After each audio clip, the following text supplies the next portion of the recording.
Okay, coming up, we have Willis Vandevanter.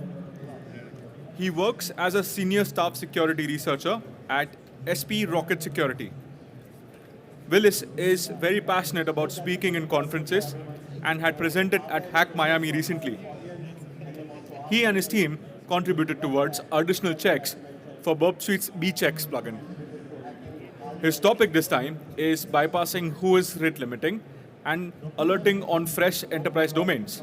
Now, we all know what WHOIS is, if in case we wanted to get information with respect to an IP address or with respect to a domain name, we'd simply go ahead and do a WHOIS. So, with WHOIS, WHOIS data is prime resource for identifying Apex domains owned by some specific company. Unfortunately, that data is typically locked up behind rate limiting systems, third-party APIs, or expensive bulk purchases.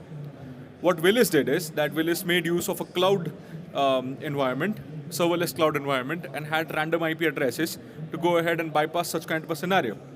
So Willis is going to go ahead and give us a demo of what he did and how he was able to bypass such kind of a situation. Give it up for Willis. All right, everybody hear me okay? We're good? All right. So this is a tools demo. It's a little shorter than the average 25-minute presentation. The title of the tool is WHOISwatcher. And we'll get started. This is the GitHub link for it. It'll be throughout the presentation. I feel like I should lay a foundation real quick as to why we would care about doing reverse WHOIS. So I think probably most people in this room have registered a domain before. And when you register a domain, you provide ownership information. So first name, last name, phone number, email address, that sort of thing. Most modern registrars, you can enable privacy as part of the feature set. And that's optional.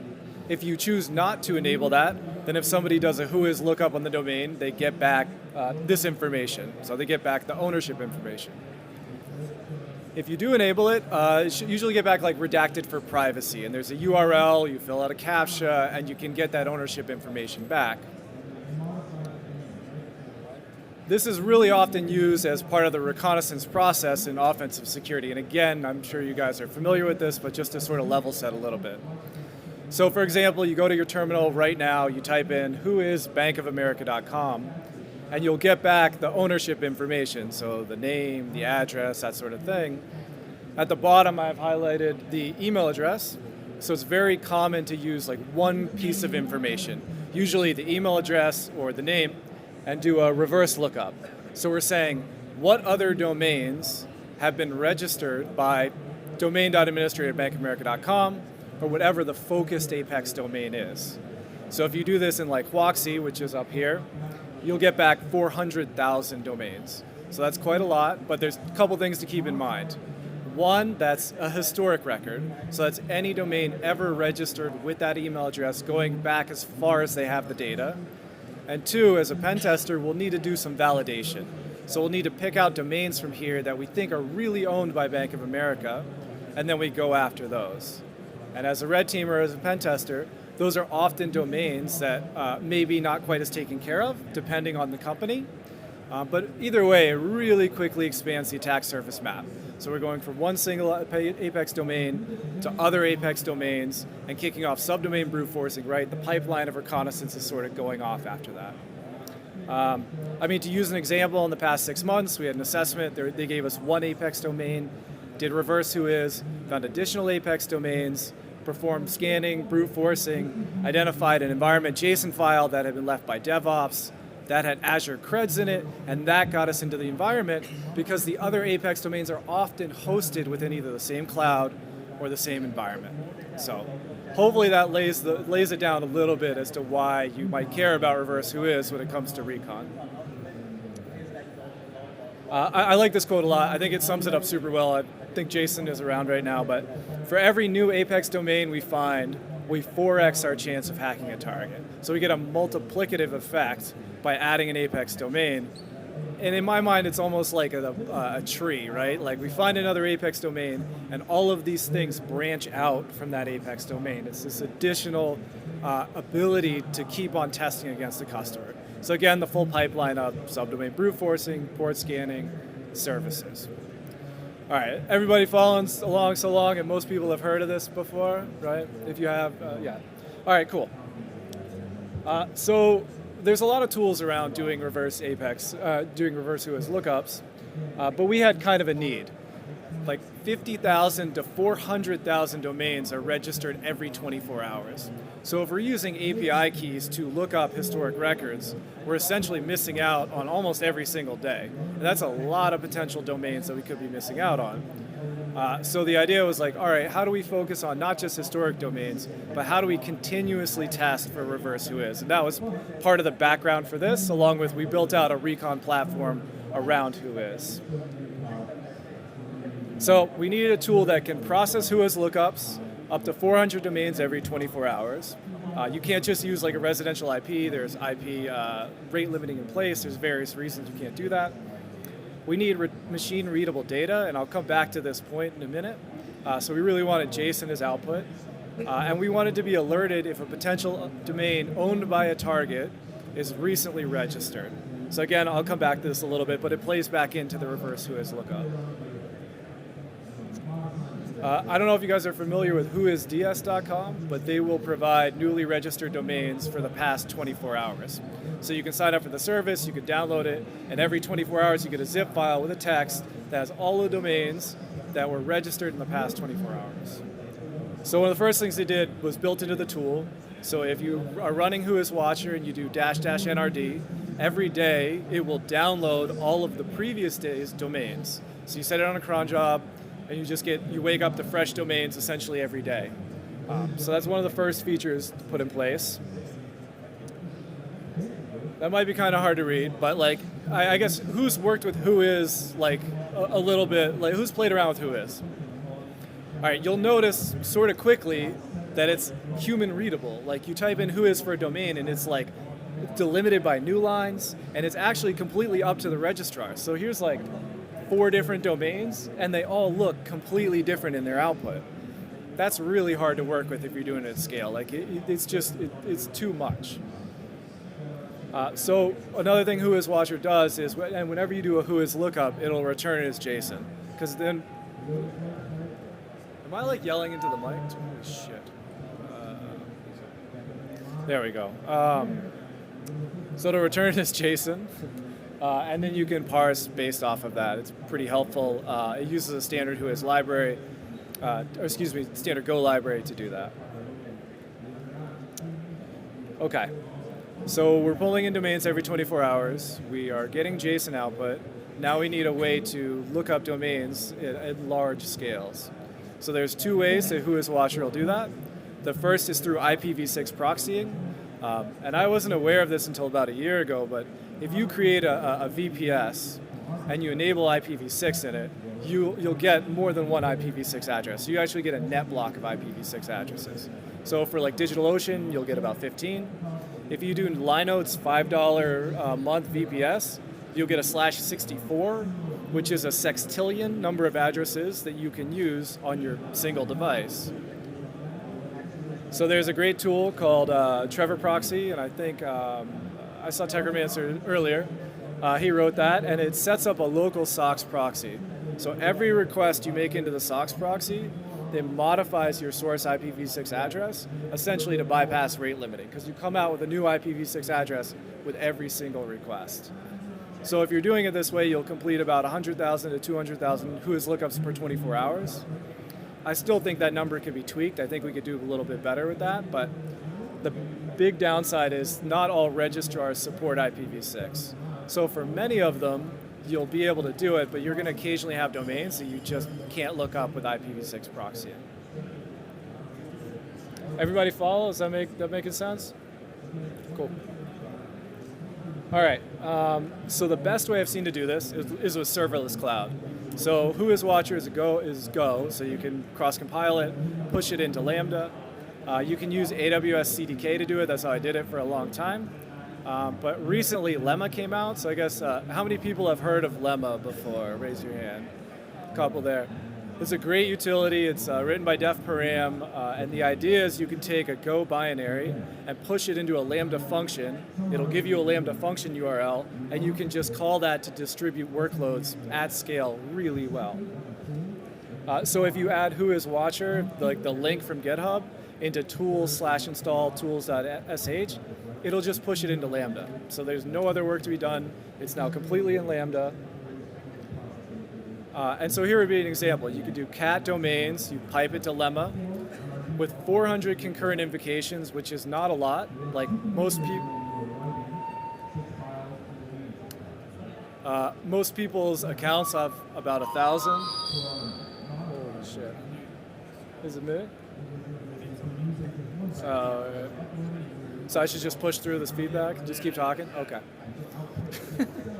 All right. So yeah, most people's account have about 1,000, so 400 is a very small number. It's a single region, and with 400 concurrent invocations, you'll finish about 1 million to 1.5 million per 24 hours. So if you want to go beyond just the last 24 hours, you can build out an entire Recon platform, and we did it, just by pulling in lots of domains and running them through Lambda functions. One thing I would call out, so WHOISwatcher does respect IP limits, so if a registrar says, hey, you need to back off, you made too many requests, it'll drop off as to not violate the terms of service. Second one, a guy on our team has called this out, it was great finding. If you use AWS Event Bridge to make a modification to the function URL, so you can set it on a cron tab for every single minute, and it doesn't need to do much, it can just make a slight modification to the function. AWS will redeploy you into Lambda, so you'll get a new IP address every minute. So every single minute, you get a new IP address with 400 concurrent invocations, so you get just massive scale to pull down the data itself. Any questions so far? I feel like I'm ripping through this. And I have a question section at the end, but makes sense? Okay. Is that cool, useful, hopefully? All right, so now we have domains every 24 hours. We're getting it in JSON. We're doing large lookups to 1 million to 1.5 million every 24 hours. Now we need to do what we really came here to do, which is if a new domain registered by a company we care about is registered, we want to know about that. That could be red teaming, continuous, bug bounty. So WHOISwatcher has a YAML file that you can set things of interest. So I have like an email contains bankofamerica.com. That's in my watch list. And if I take in the domains, the results from the domains, run it through WHOISwatcher, it'll identify from those results any domains, and we get alerted on it. Does that make sense? Cool. So I put a video in here.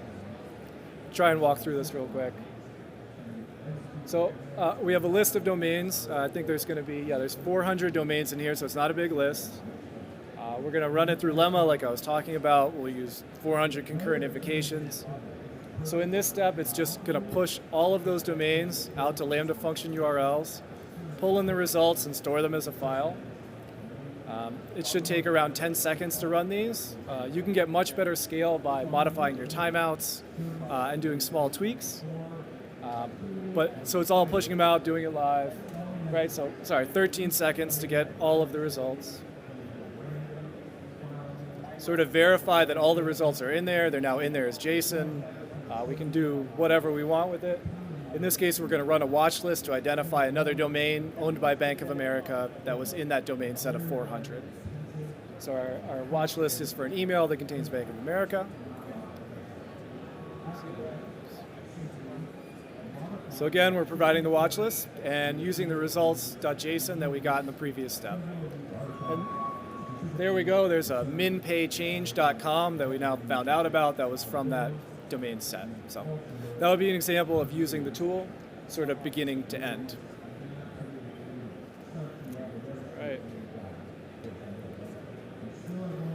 Another thing that's in there, and I've never seen this in a data broker before, is you can look up multiple reverse lookup points. So typically when you do a reverse WHOIS, you pick out one data point. So I want to reverse WHOIS on the email, or I want to reverse WHOIS on the company name.